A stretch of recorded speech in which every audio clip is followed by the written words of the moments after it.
mas por exemplo, no agronegócio, uma agropecuária, alguns produtos, vários produtos que são vendidos para produtores rurais, eles têm isenção. Algumas rações, algumas coisas assim, porque é para produção e depois consumo humano. Então, hoje já é isento. Eu até brinco brinco falando sério, né, com alguns empresários do segmento de agropecuário que falam, cara, se sonegar ou não declarar, a maior tiro no pé, a maioria dos produtos são isentos de a maioria dos impostos. É só organizar a casa, você vai pagar nada, ou quase nada, porque a redução, porque é de base reduzida, vamos falar assim. Então são segmentos, e tem vários outros, que a pessoa, por não conhecer, ela acaba fazendo práticas erradas e embananando a vida inteira dela. Exatamente. Inclusive,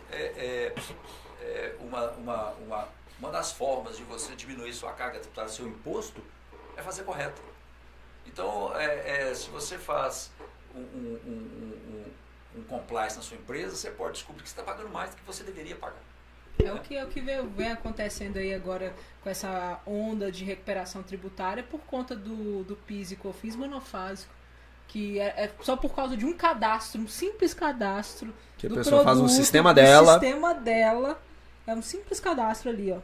Ela tá bitributando, ela tá pagando 2 vezes, coisa que ela já poderia, isso já impactou no caixa dela lá atrás, coisa que ela poderia já ter economizado há muito tempo, e agora ela está pedindo recuperação tributária porque um simples cadastro que ela poderia, através de um compliance, do conhecimento, ela poderia ter já economizado há muito tempo.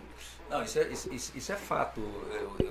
Eu tenho empresários me procurado que está pagando imposto em cima de mercadoria isenta. Né? Aconteceu isso, eu vi isso recentemente em bloco de cimento, que é isento, e aí descobriu-se porque foi feita uma grande operação, né, de venda, e aí o imposto veio altíssimo. Aí o contador assustou. Pô, mas tá errado, peraí. Aí o próprio contador foi atrás para ver o porquê que o imposto tinha aumentado daquele jeito, e aí descobriu-se por causa de um cadastro. Por isso é importantíssimo. Quer reduzir imposto? A primeira coisa que você faça, analise a sua escrituração, o seu enquadramento, né? a sua situação, né? Porque ela pode estar te levando a pagar mais imposto do que você deveria pagar. Né? E as grandes empresas estão atentas a isso. A mudança aí do chocolate lá para biscoito recheado, o wafer, aquilo ali é isso. Já teve uma época que a garrafa de água mineral de 500 ml passou para 510 ml, entendeu? Então tem isso, né? Tem esses procedimentos, né? Que isso não é sonegação fiscal. Não, isso é inteligência. Elisão fiscal. Isso é inteligência. A legislação te dá a brecha, te permite, você vai usufruir daquilo. Né? Eu tive um professor que ele falava exatamente isso, que a legislação tributária, ela tem regras, mas ao mesmo tempo que ela te coloca regras, ela te dá também todas as possibilidades, então ela te dá caminhos legais. E aí é bem interessante porque uma das primeiras coisas que você disse aqui hoje é que você não vai contra o Estado, e sim você utiliza a lei do Estado a favor da empresa, do segmento daquela empresa. E basicamente é isso. A própria lei tributária do nosso país, ela tem N caminhos que dá esse benefício. E aí o empresário, muitas das vezes, ele tem medo. Isso. Cultural e histórico-cultural do nosso país, os empresários terem medo de pagar imposto. Então, por ter medo, e o medo é falta de conhecimento. É isso que eu ia falar, é tão difícil entender o que até a pessoa entender o que é um ICMS, um ICMS-ST e qual que é a diferença, ela já fica maluca. Exatamente. Ela já fica maluca. Você falou um negócio interessante. E aí a pessoa não entende. E a gente teve, infelizmente, né? Aí a pessoa vai procurar um profissional, né? Uhum. Que atenda. Você falou do PIS/COFINS, né? Da monofasia, uhum. né?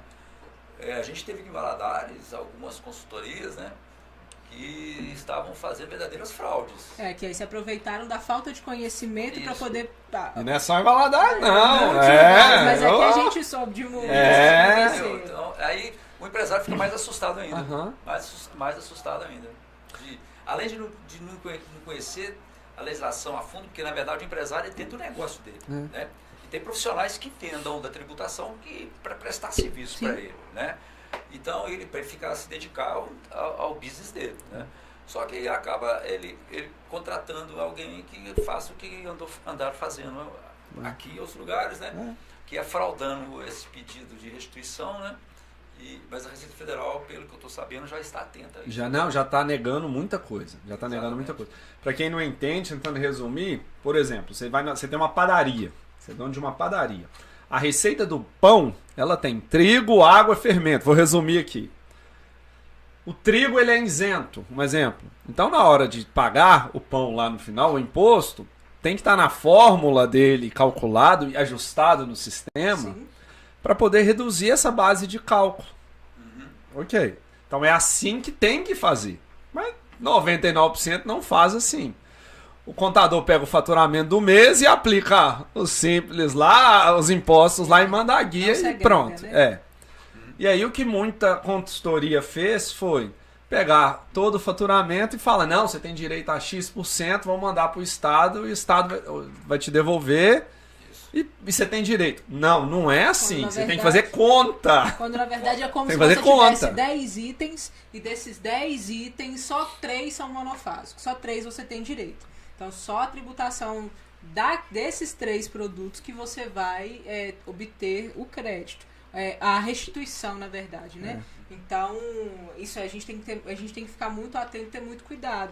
Porque o que eu mais escuto também, e aí mais uma vez cultural e a falta de conhecimento, eu escuto todos os dias o seguinte: não vou, tô todo errado, não tenho conhecimento, tenho medo, então não vou nem cutucar. Às vezes o próprio empresário, ele tem o benefício, ele fala assim, não, mas eu deixo isso pra lá, porque se eu for mexer com receita, depois a receita vai vir aqui na minha loja e vai me fiscalizar.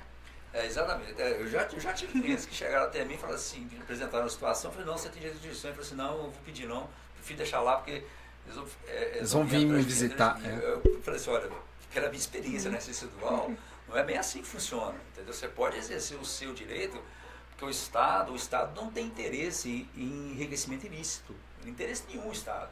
Ele quer o que é dele, né?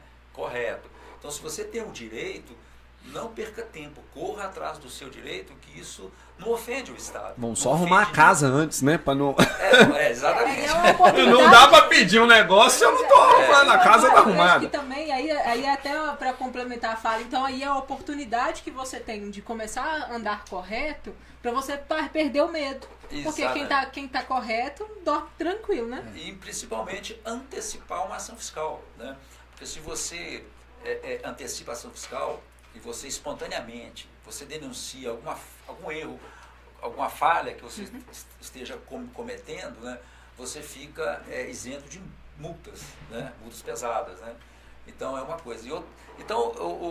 Uma grande forma de reduzir carga tributária e imposto é um bom compliance, um bom planejamento legal dentro da legislação, buscar os riscos e oportunidades em que você está inserido, né? Porque a possibilidade de estar cometendo um equívoco para bem ou para mal, seu ou do Estado, é muito grande, E o trabalho de compliance bem feito, idôneo, técnico, vai te apontar isso tudo. Então,